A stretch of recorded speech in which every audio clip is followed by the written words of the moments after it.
The stadium is already full. Not almost full, not mostly full, completely, impossibly, historically full. And she hasn't even walked through the tunnel yet. It's a Wednesday afternoon in Toronto, August heat pressing down on Sobeys Stadium like a physical weight. No roof to hide under, no marquee final to justify what's happening in the ticketing system. Just an opening round match between a 21-year-old ranked outside the top 20 and an opponent most casual tennis fans have never bothered to Google. The kind of match that, on any normal week, would fill maybe a third of the seats. The kind of match that tournaments quietly slot into the schedule between the draws that actually matter. Except this week, every single one of those 12,500 seats is taken, every standing spot claimed, every overflow area packed with people who showed up anyway, even knowing they wouldn't get inside. Tournament staff are staring at a ticketing dashboard that stopped making sense hours ago, and somewhere in the back of their minds, every single one of them is running through the same mental list, checking off every massive name that has ever played the stadium, every legend who ever lit this crowd up, trying to figure out when exactly this happened before. The answer they keep landing on is both the flattering comparison imaginable and the most disorienting one. Because the last time this stadium sold out like this, the last time these exact numbers appeared on a screen for a match that wasn't a final, wasn't a semifinal, wasn't even a quarterfinal, was Serena Williams. And Serena Williams was saying goodbye. That's the thing nobody in that crowd on Wednesday is doing. Nobody is saying goodbye. They are saying hello to someone they fully intend to watch for the next decade and a half. And if you want to understand how a 21-year-old from Manila pulled off something that Roger Federer couldn't pull off, that Rafael Nadal couldn't pull off, that Novak Djokovic with his 24 Grand Slam titles couldn't pull off across 20 years of trying, then you need to go back. All the way back to 3 days earlier, to a different city, a different country, a storm that refused to cooperate, and a young woman standing 2 points away from the biggest moment of her life. 3 days before Toronto, Washington, D.C. looked like the set of a disaster film. Thunder cracking across the National Bank open courts, like something was being split open in the sky. Rain coming down not in drops, but in sheets, horizontal and relentless. The kind of rain that makes you question whether outdoor sports should exist as a concept. Play suspended, not once, but twice, the tournament schedule in pieces. And somewhere under all of that weather, trying to stay warm, trying to stay focused, trying not to let the delay eat her alive, was Alexandra Eala. She had already done things that week that had no business happening at her age, at her ranking, in her timeline. She had beaten an Olympic gold medalist. She had beaten a defending champion. She had beaten a 4-time Grand Slam winner. 3 different players who, between them, had collected trophies and titles across more than a decade of professional tennis. 3 different players who had every reason, on paper, to end her week early, to send her back to the drawboard, to remind her that she was still 21 and still learning. And she had taken each of them apart, one after another, without flinching. And now, after all of that, across the net in the final stood the world number 3. In the rain, on a court that kept getting interrupted by a sky that seemed personally invested in making this as difficult as possible. When play finally resumed for the last time, when the conditions settled just long enough for the match to actually end, what happened on Alex's face was not what you'd expect from someone who had just climbed that mountain. She didn't pump her fist. She didn't scream. She froze, just for a second. One brief, visible moment where her body simply hadn't caught up with what her racket had just done. She would admit it herself later, openly and without embarrassment. The nerves in that final stretch had hit so hard that everything blurred around the edges. The crowd, the rain, the score, all of it went soft, and she had done the only thing she could think to do, which was funnel every single ounce of that panic somewhere useful, into her feet, into her swing, into one more clean strike of the ball. That was it. That was the match. Her first WTA title, her first WTA 500 trophy, a new career high ranking. The kind of singular moment that an athlete spends entire years chasing. The kind of moment you remember in detail for the rest of your life, no matter what comes after it. She had less than a day to feel it. 30 hours. That's the window professional tennis gave Alexandra Eala between the biggest win of her career and the next match she was expected to play. 30 hours to travel from Washington, D.C. to Toronto. 30 hours to sleep, to eat, to let her muscles understand that the work wasn't done yet, to mentally shift out of the euphoria of a first title and into the cold, focused headspace a first-round match requires. 30 hours between the rain-soaked court where she froze in disbelief and a stadium in Canada that was already filling up without her. This is the part of professional sports that the highlight reels skip over entirely. Nobody shows you the airport. Nobody shows you the hotel room at 2 a.m. with ice on your knees and an alarm set for 6 hours later. Nobody shows you the moment where you have to make a conscious decision to stop celebrating and start competing again. Not because you want to, not because your body is asking for it, but because the schedule says so. And the schedule does not negotiate. The plane does not wait for your emotions to settle. The draw does not care how heavy your trophy still feels in your memory. Toronto was already waiting before Washington was even over. And so while Alex was somewhere over Lake Ontario, doing whatever you do on a flight when your legs are still burning and your mind is still somewhere in the second set of a rain-delayed final, something was happening on the ground below her that she didn't know about yet. Tournament staff at SoBe Stadium were watching their ticketing system do something it had no historical reason to do. The numbers kept climbing and climbing and climbing for a Wednesday, for an opening round, for a match that by every conventional metric should have been a quiet afternoon affair that the real crowds would arrive after. They had seen demand before. Every major tournament sees demand, but not like this. Not for this round, not for this matchup. The phones in the office wouldn't stop. The online queues kept refreshing. And somewhere in the data, if you knew how to read it, was the outline of something much larger than one tennis match. Here is the number that stopped the tournament staff cold. 12,500. Not projected, not hoped, actual. Every seat in SoBe Stadium accounted for before the Wednesday afternoon session even began. And then the overflow requests, the people calling to ask if they could stand somewhere, anywhere, just to be in the vicinity of what was happening inside. To understand why that number is so strange, you need a reference point. And the only real reference point that exists for this stadium, for this tournament, for this exact scenario of a non-final selling out completely is Serena Williams in 2022. Serena on her farewell tour. Serena, who had announced in a Vogue magazine interview, in language so carefully chosen that the entire sports world paused to process it, that she was evolving away from tennis, that she was walking away. Serena, who, when she stepped onto courts that summer, wasn't just playing tennis anymore. She was closing a chapter of the sport's history in real time, in public, in front of people who understood that once she was gone, there would be no replacing her. 12,500 people showed up for that. Organizers scrambled to build overflow areas outside for another 5,000 who couldn't get through the doors. The atmosphere in that stadium wasn't excitement, it was grief wearing the costume of celebration. People crying at changeovers, people holding signs that read "thank you" as if they were at a retirement party, not a tennis match. It was a eulogy with a scoreboard. When the same number appeared 4 years later, staff didn't initially believe it. Because Alex is not retiring, Alex is 21. Alex hasn't won a Grand Slam yet. Alex was ranked 64th in the world at the start of this year and has been climbing so fast that people keep checking to make sure the leaderboard is updating correctly. There is no farewell energy in that stadium. There is no grief. What's filling those seats is something structurally different, almost opposite.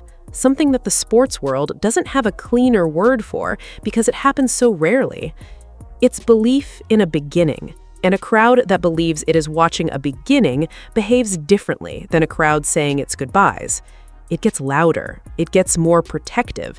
It refuses, on some deep collective level, to let the person at the center of its belief walk off the court with a loss. That distinction, that difference in what kind of energy is filling a stadium, should have made every other player left in that draw very uncomfortable. Follow the trail of who is actually filling that stadium, and it does not lead where most sports journalists initially looked. It doesn't lead to tennis purists who have followed the WTA for 30 years. It doesn't lead to corporate sponsors filling premium seats. It leads to Toronto's Filipino community, 250,000 people strong in the Greater Toronto Area alone, one of the largest concentrations of the Filipino diaspora anywhere outside the Philippines itself. And once you understand what this community has been doing all year, tournament by tournament, city by city, the sellouts stop being mysterious and start feeling like the only logical outcome. The story of the diaspora effect in Alex's career begins in Melbourne in January at the Australian Open, where tournament organizers made a scheduling decision that in hindsight looks almost comically misjudged. They placed her first-round match on court 6, an outside court, capacity just over 1,000, the kind of court you put a first-round match on when you're not expecting anyone to show up who doesn't already have a program in their hand. What showed up, instead, was a flood. Lines stretching for hundreds of yards through the grounds of Melbourne Park, fans standing for hours, some of them in the Australian summer heat, just to catch a glimpse of a screen showing the match because they couldn't get anywhere near the court itself. Security eventually forced to turn people away entirely, not politely redirect them, actually turn them away because there was simply no more space in any configuration that allowed for basic safety. Martina Navratilova, someone who has watched tennis crowds for half a century and has seen every variation of fan enthusiasm the sport produces, publicly called out the organizers afterward. She said they needed to understand exactly where these players come from and who their actual fan base is. That was the warning. Melbourne was the warning. And here is the detail from Melbourne that should have made every tournament director in the sport sit up immediately. Alex's pre-tournament press conference, before she had played a single match, before the first ball of her Australian Open campaign had left a racket, pulled in over 170,000 live viewers online. Not her match, her press conference. Compare that number to Carlos Alcaraz, to Coco Gauff, to Aryna Sabalenka, to any of the household names the sport revolves its promotional machinery around. All of them combined didn't touch what one 20-year-old ranked outside the top 50 pulled in before she had done anything at that tournament worth watching. That was the first tremor, the ground shifting under a sport that hadn't quite registered what was coming yet. Then Dubai happened. Jessica Pegula, a top 10 player with enough experience to have seen unusual crowds before, later mentioned that she could hear Alex's supporters chanting from inside her hotel room, blocks away from the stadium. Blocks away. Through walls and distance and the general noise of a city, the sound of one player's fan base was penetrating the private space of a top 10 competitor.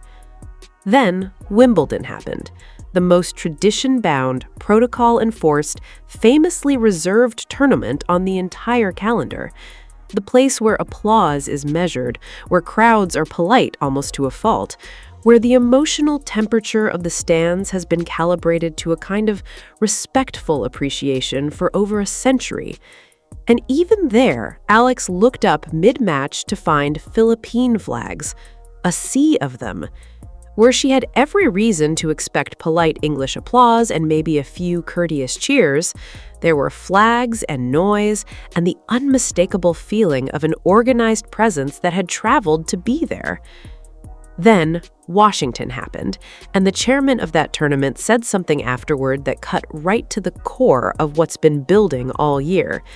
He said that 80% of every single ticket inquiry his office received was people asking specifically about her matches, Not about the defending champion, not about the top seed, not about any of the marquee names the tournament had every right to promote as its main attractions.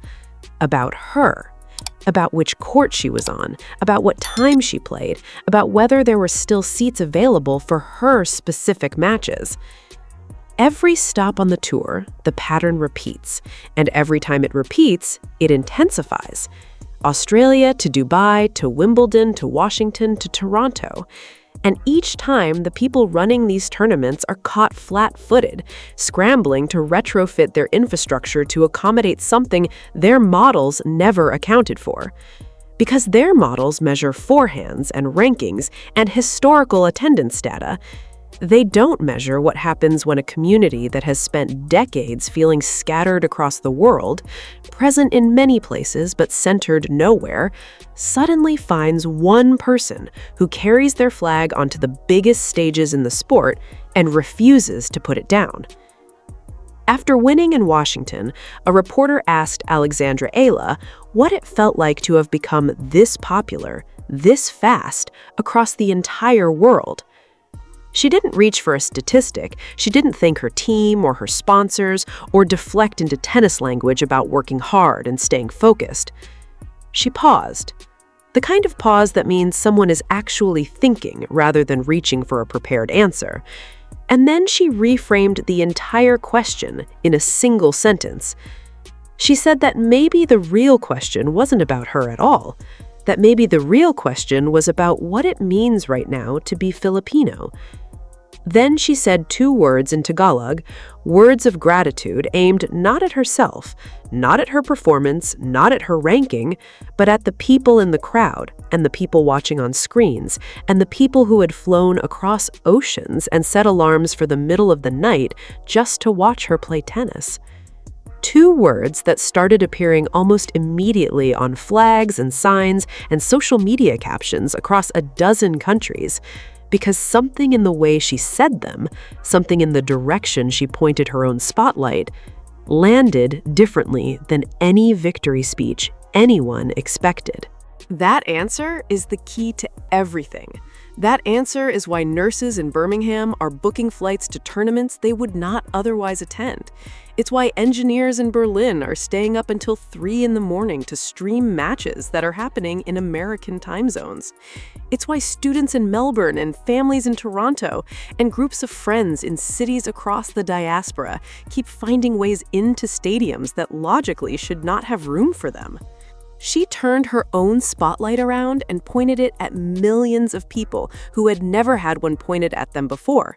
Not at their food or their geography or their culture as an exotic curiosity for someone else's documentary. At them, at what they had been carrying, at what it means to be far from home and to watch someone from home succeed in a place that asks everyone to earn their space. People do not forget when you do that. They don't move on from it the way they move on from a good performance or a clever press conference quote. They show up every time in numbers that make tournament directors stare at their dashboards and question their own historical records.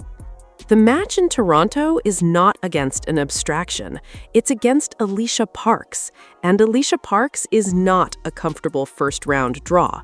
She stands 6 feet 1 inch tall. Her serve has touched 129 miles per hour, tying a mark Venus Williams set nearly 2 decades ago. She has the kind of physical presence on a tennis court that makes opponents think differently about how close to the baseline they want to stand. And she is not a stranger to Alex. She is, in the most specific possible sense, the exact wrong person to walk into on a Wednesday night in front of 12,500 people who have decided you cannot lose. 7 months ago, at the Australian Open, where Alex's fans flooded Court 6 and security turned people away, and Navratilova told the organizers they had fundamentally misread the room, Parks beat her. And not in a close, competitive, this-could-have-gone-either-way. Parks bejeweled her on the first set, 6-0, a scoreline that for some players, in some moments, represents not just a loss, but a signal, a message from the sport about where you actually are versus where you think you are. Alex clawed the second set back, pushed the third to the edge, and still walked off the court a loser, watching Parks celebrate the kind of win that leaves a mark on both players. On the winner, because it builds a specific kind of confidence about a specific opponent. On the loser, because it becomes a reference point that has to be actively dismantled. 7 months. That's the weight Alex has been carrying into Toronto. Not just the weight of fatigue from Washington, not just the weight of expectation from a sold-out stadium, but 7 months of internal accounting. 7 months of climbing from outside the top 50 into the top 20. 7 months of beating Olympic champions and Grand Slam winners and world number 3s. 7 months of rebuilding every single thing that a 6-love first set in January had briefly made someone else believe was a weakness. Parks has improved too. She has climbed from outside the top 90 into the 70s, which is real progress, meaningful progress, the kind of progress that earns respect in a sport where movement up the rankings is genuinely hard. But the gap between where these two players were in January and where they are now has not closed. It has stretched, and everyone in that stadium, watching warm-ups, watching footwork, watching the way each player strikes a ball in the final minutes before the match begins, can feel exactly which direction the momentum of the last 7 months points. Here is what nobody is fully saying out loud yet, because the Parks match is consuming all the immediate attention. The road beyond Alicia Parks in the straw is not kind. 2 rounds away, the reigning Wimbledon champion is lurking, a player who has already beaten Alex twice in 2025 alone, including a loss at Indian Wells that, by all accounts, still stings in the specific way that losses to better players sting. Not because you played badly, but because you played well, and it wasn't enough. A player whose game presents problems that Alex has identified, and has been working on, and has not yet fully solved. Further into the draw, a former top 12 contender, a dangerous qualifier who has beaten bigger names in bigger moments and is exactly the kind of player who thrives when the pressure is on someone else. Every match in this tournament, if she wins it, leads to a harder one. This is not a friendly bracket. This is not a draw designed to give a physically exhausted player, coming off 5 matches in 5 days, a comfortable path to the second week. And that physical reality matters. 5 matches in 5 days in Washington, a final that stretched across 2 separate days because of weather, a body pushed through the toughest stretch of opponents she has ever faced in sequence, without a walkover, without a retirement, without a single match that asked anything less than her complete and total focus. And then there's what Alex herself said after Washington. On record, without hesitation, that she felt like she ended that tournament in better physical shape than she started it, that every match had sharpened her rather than wearing her down, that the accumulation of pressure and competition and high-stakes moments across that week had somehow added to her rather than subtracted from it. Think carefully about how strange that sentence actually is.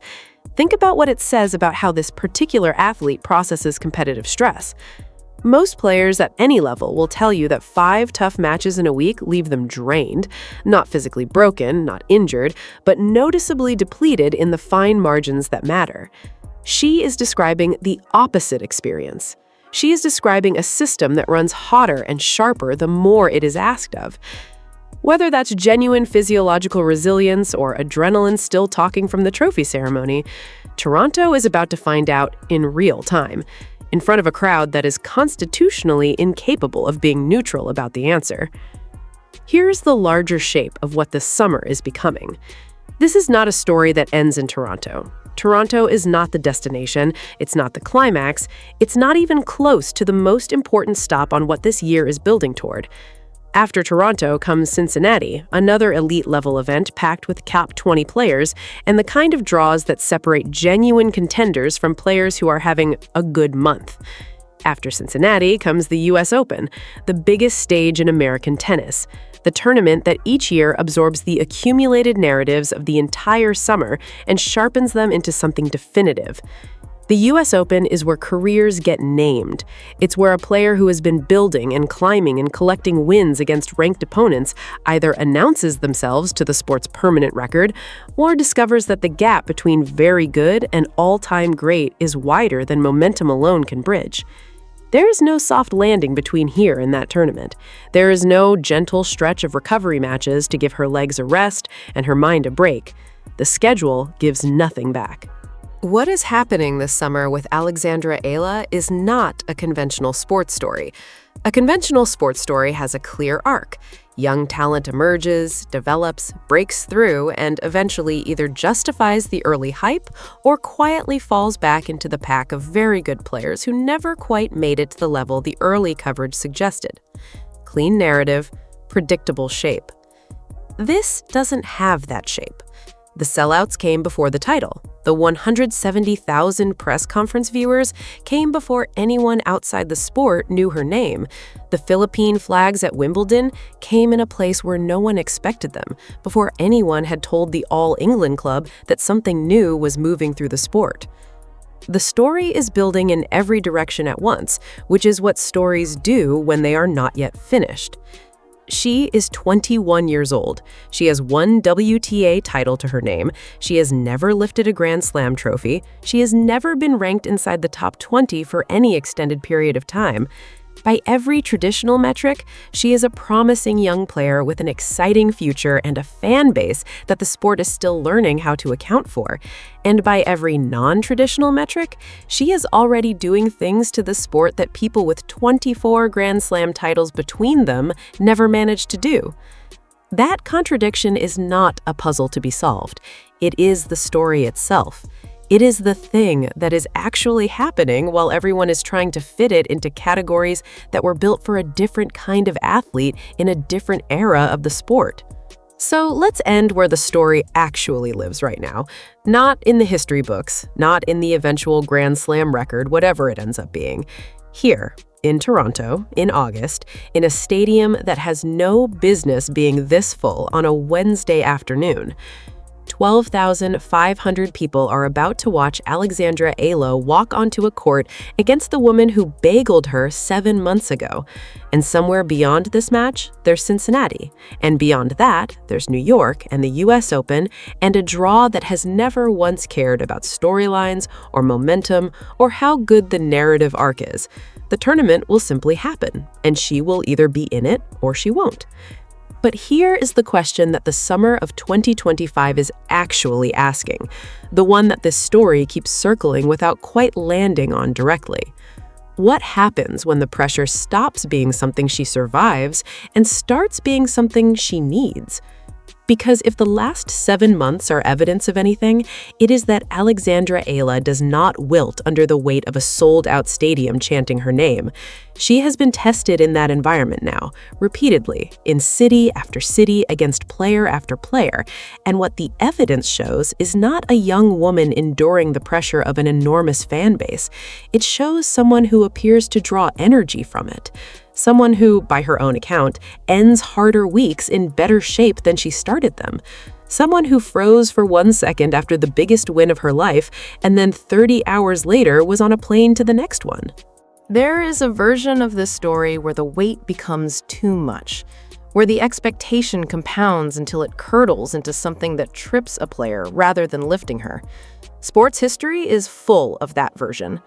Players who were supposed to be transcendent and whose early promise eventually collapsed under its own anticipation. The sport does not promise you that talent scales indefinitely with pressure. It just shows you what happens and asks you to watch. And then there's the version that the crowd in Toronto believes it is watching. The version where the pressure is not a ceiling, where the crowd is not a burden, where a girl from Manila who had every reason to be exhausted on a Wednesday night in August instead walks out onto the court and treats the energy of 12,500 people as a fuel source rather than a weight. The flags are already up. The chants are already starting. The stadium that sold out before she walked through the tunnel is waiting for her with the specific kind of patience that comes from genuine belief. Not the polite patience of fans who hope she does well. The loud, flags in the air, we traveled to be here patience of people who are certain they are watching the beginning of something that the sport will not stop talking about for years. Somewhere, in a stadium in Canada, they're about to find out if they're right. And somewhere else, in living rooms and cafes and bedrooms with the brightness turned all the way up at 3 in the morning, millions more are about to watch it happen with them. This isn't the end of the story. It isn't even close. It's just the loudest chapter yet in a book that nobody has read the last page of. And the girl from Manila, the one who froze for 1 second in the rain in Washington before she remembered who she was, is about to write the next one.